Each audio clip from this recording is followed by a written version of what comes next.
This is the 2025 Infiniti QX80. Is it the ultimate luxury full-size SUV? Hey everybody, it's Tom from Vehicle Visionary. I hope you're having a great day. Today I borrowed this QX80 from my friends at Infiniti in Shreveport, Louisiana. If you want to know more about this model, maybe come in and buy it at the dealership or check out anything else they have, check out the link down in the description of the video, and that way you can learn more. You can contact somebody at the dealership. In fact, I'd recommend contacting W.L. Keller or William. Give him a shout. Tell him Tom from Vehicle Visionary sent you. Fully redesigned for 2025. We're going to notice some big changes here with the overall design elements, starting here with our daytime running lights. And you'll notice that you have the piano keys up here that everything flows off of into your daytime running lights and your turn signal indicators right there. Separate will be your headlights. Now, I don't have those turned on right now, but that's probably a good thing because I'm not blinding you with LED lighting, but everything is full LED where this is concerned. You can see one of the many sensors that are on and around the QX80 for a multitude of different purposes. And we'll also find some very large active air curtains here built into the front end. You could almost turn an airplane sideways and fly it straight through there. Okay, I'm being extremely sarcastic about that, but it's okay. And we'll find the design here to be very different from what we've seen in the past with the front grille. Again, everything flowing off of the top. Down here, you've got your new 3D logo. And I'm gonna most likely, I should be able to pull this off later in the video, pull inside into a darker atmosphere and show you a lot of the lighting elements in the dark. That's a good thing. And one thing that I like with the exterior color that we have here is how it really accentuates the body lines. I like the flow from the headlight housing here onto the body, onto the front fender. It just looks nice. I like the way that looks. And let's talk about our tire and wheel size. The width is going to be 275. That way you have a lot of meat on the ground. That's always a good thing. A 50 series sidewall, and let me see if I can back up and give you a better view here without my shadow being in the way, trying to work around the sun a little bit. We have the 22-inch wheels. As we work our way up to the side view mirrors, body colored mirror caps, turn signal indicators built in, and some gloss black on the bottom right here. I think that works. It really accentuates the colors with one another and just gives it a nice balance. These are heated and they're power folding, power adjustable, and blind spot monitoring is built in right there. And something that I've always liked about the QX80 is the fact that you have these tall windows that offer great visibility all around the vehicle. That's always a must, always a plus, always helpful. And you'll find some silver here as opposed to chrome. Some people tell me that chrome is antiquated. What do you think? Silver trim here along the bottom portion of the windows, but I like that it's not up top. That might seem a little strange, but to me, this just works. I think that would be a little too much. Although you do have your silver roof rails up there, that works as well. That works its way around back here, and we'll find our LED taillights, and everything matches what we saw on the front end back here on the rear. You have your nice large Infiniti logo and that QX80 logo down there. Nice rear roof spoiler. You'll also find that while we don't have an exposed rear window wiper back here, it doesn't mean there isn't one. It's just neatly tucked away within the rear roof spoiler. We'll take advantage of the bright Louisiana sunshine to show you the remote. There it is with all of the features you expect to see. Lock, unlock. You can open and close your power tailgate right there. If you panic, hit the button and remote start. And one thing I wanted to show you here, of course, we have our power folding side view mirrors. I mentioned that, but you do have the deployable door handles. When you walk up to the vehicle and you have the remote in your possession, in your pocket, in your hand, wherever, you're going to notice that as soon as you walk up, the deployable door handles come out. So, nice to know that that is there. And when I unlock the QX80, we're going to have the functionality of those power folding side view mirrors. They're going to fold back out. One of the biggest changes is what's under the hood for 2025. It's a 3.5 liter twin turbo V6. It makes 450 horsepower and 516 pounds-feet of torque. It's mated to a 9-speed automatic transmission. What are we looking at with the MPGs? Let's take a look at the window sticker and find out. We're looking at 16 city, 20 highway, 18 combined, and 5.6 gallons of gas per every 100 miles driven. If you're curious to know, the gas tank size on this QX80 is 23.6 gallons. And while the V8 is gone from the QX80, that doesn't mean you're going to suffer in your towing capabilities. We're looking at a max towing capacity of 8,500 pounds. That's not bad. And if you're wondering where the button is to open the power tailgate, if you're going to use the button on the tailgate itself, there is how we do that. There is a spare tire located underneath the vehicle. That's a good thing. In fact, let me just get down here and show you that so you can see it. There it is. And then we're going to have some space underneath the floor right here. A little bit of storage space right there. And depending on how you configure things back here, we can lower the rear seats if we want to do so. Let's lower the seats. Now I'm going to lower the middle row seats first. Now, all I did was push the button. You'll notice that I'm not holding the button down, and I like that because it just makes life a lot easier. If you're doing that on a regular basis, maybe you're that busy parent, you're probably going to want to hit that button and then you're reaching for all the grocery bags or whatever you're going to be putting back here as you maximize your cargo capacity. And we're looking at 23 cubic feet up to a max 101 cubic feet. So a good bit of space back here as far as that is concerned. And I'm going to show you these buttons up close so you can see. It's pretty obvious, I would say, what those do. You can raise and lower the rear of the vehicle on the air suspension that this QX80 has. Depending on your situation, that could help a lot with loading and unloading cargo. But one thing I really like here, let's say you're cross-shopping the Cadillac Escalade. With the Escalade, you not only have to go and manually put the middle seats back up, but when it comes to raising the rear seats, you have to hold the buttons down. Notice that I'm not doing anything. I just push the buttons right there and everything's coming back up on its own. Again, it saves you some trouble. You don't have to stand there and just hold those buttons down. Maybe if you have kids, you can just let them do that. But it is nice to have that feature. And a very nice looking interior, very comfortable and very large. Large armrests that are very comfortable for your rear seat passengers, or should I say your middle row passengers. Large door bins, plenty of space right there, and power adjustable seats, as you can see via the controls right here. Obviously, these seats do recline. That's a very common question I receive in my videos. But something else that I also receive, notice that I can hold this button down right here and get the seat to come up. Let me make sure that's moving. There we go. So that seat comes up. But that other common question, apparently a lot of people who show this information only do this from the driver's side. Since I like to set myself apart, I'm not going to do that. I'm going to also show you how this works from the passenger side. Now, once you hear the beep and the seat starts to move, you don't have to hold that button down anymore. So that's a good thing. And just real quick so you can see right here, yes, you do have the tracks here, so the seats can move back and forth. Obviously, both seats are power. Here are our adjustments. And so I'm going to hop inside here and I'm going to bring this seat back because I wanted to show you that we have room, quite a bit actually, as far as leg space goes. And you can see that seat comes back somewhat quickly, so this is actually pretty darn impressive. I think that looks nice. It does a good job as far as giving me a lot of leg space back here. And you can see the seat is coming back just a little bit. That's back as far as it goes. I did want to do that and bring that back. So there you go. You can see that.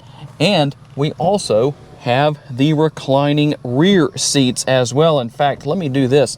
I'm going to recline that back all the way, and that way I can show you. There's the difference. The seat over here on the left, the seat back is in the upright position, and I have this seat on the right-hand side that I'm sitting in, reclined back as far as it will go. You can do that with both sides, and we'll also find a USB port right there, in addition to the cup holders, and a very nice large window, as you can see. Also the oh crap handles, in case somebody drops the hammer and it's unsuspecting to your passengers. And something else that I like is the fact that you have the roof-mounted air conditioning vents. In my opinion, it's better to have them, although I think it should probably be here, maybe more so than back here. But I don't know, that's closer to the passenger's face, but it's not blowing directly on them. So I don't know, tell me what you think about that. but it is better than having them down here because the air doesn't take as long to get to them. Now, one more thing I wanted to do here in the rear seat area is show you that there is an insane amount of leg space back here. That works for me very well. And just so you can see, yes, we have the same features over here on the left-hand or driver's side. Also, we're going to have the panoramic sunroof. That front portion opens and there is a power shade that can be drawn forward. You also have, I guess we could call that a half console. At least that's what I'm going to call it. But it is a console right there. You have the USB ports built in right there, in addition to a couple of cup holders and some space.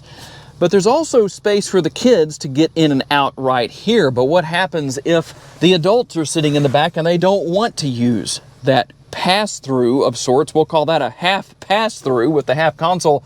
Well, no big deal. They can either hit the button right here. In fact, I'm going to go ahead and do that. But there is one more thing I wanted to show you. If the battery dies, there is a manual release right there. All they have to do is pull on that and then the seat will get up. They can push that seat up and out of the way. And there is a lot of room, by the way, to get out. The door opening is very wide, and I like that the seat goes so far forward. And before we hop into the driver's seat and show you the front seat area, I wanted to show you the difference in the height back here with the air suspension as far as your rear cargo area goes. This is up all the way, so I'm going to come right here and I'm going to hold that button down for just a second here. We'll let that start to run, and it's going to go ahead and take care of everything without me having to just hold that down. But you can see it actually lowering. Hopefully that shows up on the screen where you can see the difference. And so depending on the situation, in fact, it's going to lower even more. And that will help make things easier depending on your situation as far as loading and offloading cargo. All right, I'm gonna go ahead and hit the button right here, and we'll give you a look at the animated graphics that come up on the two different screens that we have right here. Now you can see the split. There's just a very small split right there between the two screens, in case you were wondering about that. And I know something else you're wondering about as I give you a quick look at the head-up display. I hope that's showing up on the camera. Obviously it's adjustable. The sticker price is $92,975. Let's see what else you get for that price. Quite a bit of space with the door bin over there and the armrest. We're going to have that on both front doors, obviously. Now, one thing you won't find on both front doors, which is a little bit of a surprise to me, is seat memory. It is on the driver's side, but not on the passenger side as far as the controls go. So, just so you know, that's what the situation is. Heated and ventilated, power adjustable seats for the driver and the passenger. Both also have lumbar support. And there is our seat memory, our two settings right there. You can see what else is here. Pretty easy to figure out what's going on there. And some of your other controls here to the left of the steering column. You also have a power adjustable steering wheel. It is tilt and telescopically adjustable.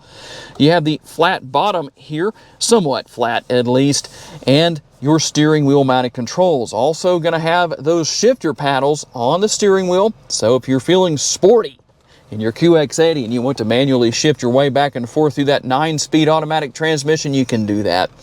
And here's where you control the functionality of your exterior lighting, your headlights and taillights, and even those blinkers on there that I know a lot of people really struggle with using sometimes. At least the ones I drive around sure do. Front and rear window wiper control, I don't need to tell you too much about that. I do like the modern look and feel of your instrument display or your instrument cluster, whichever you want to call that. It looks nice, it looks modern, it looks appropriate for the QX80. And you can see that here in late September 2024 that it's 81 degrees outside right now. Summer needs to go somewhere else. It needs to cool down some, although it's not too bad, but I'd rather have it be in the 70s and 60s.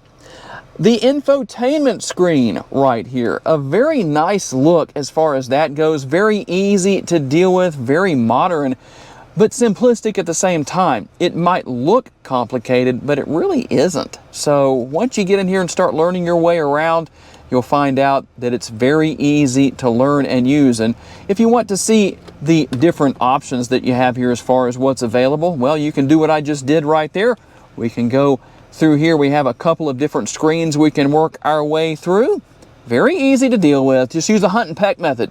You have Apple CarPlay and Android Auto. Everything is paired wirelessly, so that makes things nice and simplistic. You can go into all settings right here. There is just so much here. That's why I say use the hunt and peck method, and you'll be able to find everything you want. It's not hard to do at all. So if we want to go back, all we have to do is select back right there, just push on the screen, and there we go. Pretty simplistic as far as all of that goes. Demo mode right there, I'm not going to mess with that. But you can see everything that is here. Now, it's not the only screen we have. We also have our lower screen right here where we control everything to do with the air conditioning and the seats and the direction that's flowing as far as that goes. Pretty simplistic.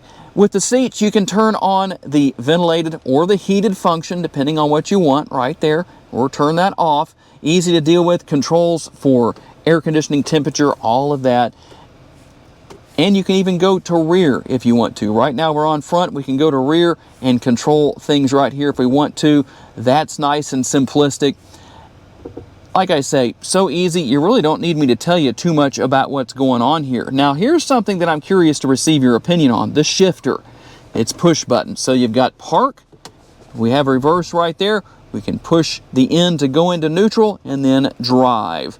So I do want to show you one thing here as well. You have multiple camera views. That makes things nice and easy as far as being able to see on and around the vehicle from every possible angle. It's always nice to be able to do that. Very bright and very large. I like what we have here. Easy to see. You've got your trajectory lines right there, so that works as well. And if you're looking for your camera views from right here, we can hit that button. That will also bring up your camera views, and all I did was push right there. It says camera. Kind of easy to figure that one out. And how about controlling the radio? Well, here is the knob. You can turn that on and off right there. You can control the volume, and you can also go back and forth through your different stations. And I like the clean look with the center console right here. Depending on what you want to use, you can open things up. You do have your wireless charging pad right here. That works really well. I like that it's not flat where your phone is going to be sitting. That way your phone is more likely to stay in place. A couple of USB options where that's concerned. And when you don't need it, you can close everything up. We also have our center console right here. This tray is removable. In fact, let me move a couple of things out of here just so you can see down inside there. There is a reasonable amount of space. And what about the back seat? Before we talk about the middle row portion of the back seat area, I did want to mention the fact that you have grab handles at all four doors. That's nice to have. Also, those assist steps. It's not that the QX80 is that high off the ground, but it is nice to have those just for ease and convenience. And here is your third zone of your tri-zone climate control. 3 zones of climate control, 2 in the front, 1 in the rear. And you can see that we also have heated seats for the middle seat passengers, and ventilated. That's nice to have. I really like that. Little connectivity right there, a couple of USB options, and there is a 12-volt power outlet. Rear seat pockets, and quite a bit of space for storage. We looked at those door bins earlier, so you know what's there. And there are the air conditioning vents. Somewhat similar positioning for the middle passengers as we saw with the rear. And again, that oh crap handle in case somebody just needs something to grab onto. I hope this does justice for all of the LED lighting elements here on and around the QX80. So you can see everything that's here, including that illuminated Infiniti logo. And here's what we're going to find with the rear. Now, to me, it seems that the Infiniti logo should be illuminated in addition to what we see back here, just the way it looks to me. Some people might say, nah, I don't think so. Don't really want that. And very bright interior lighting. I really like how that looks back here. We probably could have filmed everything inside where I am right now, as bright as that is. And you can see some of the ambient lighting elements. We also have the illuminated door sills. We're going to have that on the rear doors, which means we're also going to have that here on the front. And I'll hop inside real quick just to give you a quick look around from one side to the other. We'll let those lights go off so you can see everything, see what the screens look like. A very well done interior. You do have the white ambient lighting, but I think it offers a nice touch of elegance. Okay, we'll get out on the road for a quick test drive. And one thing you can see on the screen I didn't talk about earlier, but you probably saw it, is that you have built-in navigation. Another one of those very popular questions that a lot of people tend to ask, even though you have Apple CarPlay and Android Auto here, so you can use your favorite app for navigating your way around, but you also have the built-in navigation here if you want that too. A very comfortable ride quality, that's a fact. Very enjoyable to drive. For a large vehicle, it doesn't really feel that large. Now, some of that might be due to the fact that I'm used to driving such a large vehicle every single day, so I always like to make the point that it's better for you to come out and drive these vehicles for yourself. I can always tell you about them, but the driving experience is going to really depend on what you're used to or what your expectations are. So my feedback may not be what you experience. You might say, wow, it feels a little bigger than what I'm used to. And that may be the case for some people. But whatever the case is, to me, it's very comfortable. The steering is nice and responsive for such a large SUV. Hopefully just got it and walk out in front of me right there. Glad he was paying attention enough to stop. Now, one thing that I want to do here, I can't do too much of it, is a little bit of an acceleration test. But I can tell you right now, it's not a problem to get up to speed. Plenty of power and plenty of torque from that twin-turbo V6 under the hood. I know a lot of people are going to say, wow, Tom, I was really hoping to keep the V8. I can't say that I blame you for that, but that's the situation. That's what we have to work with as far as this new model goes. But it's not hurting for power and torque. And as you would expect, the interior overall is very comfortable, very spacious. I'm 5'10", so I'm not real tall, about average. But somebody who's well over 6 feet tall is going to have no trouble whatsoever fitting here into the driver's seat. They can adjust everything accordingly. The steering wheel obviously tilt and telescopically adjustable, and everything's easy to get to. Personally, I would like to still have some physical controls for the air conditioner. A lot of higher end vehicles seem to be going to the screens or having something in the infotainment screen for controlling the air conditioning. So that in and of itself, well, I think you can probably get used to it, but for me, I'd rather just have the physical controls here. Overall, I have to say, a very well-rounded vehicle. I think Infiniti did a pretty good job as far as their changes here, but I'm curious to receive your feedback as to what you were expecting based on what is here and what's not. Okay, tell me what you think about the 2025 Infiniti QX80. Is it the ultimate luxury full-size SUV? Tell me what your thoughts are.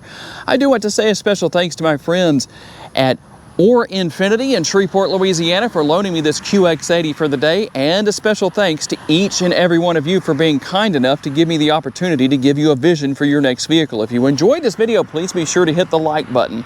That helps me out a lot. Make sure to subscribe so you don't miss any future videos, and if you would like to learn about additional vehicles you may wish to consider purchasing, check out the video that's on the screen right now, and I'll see you there.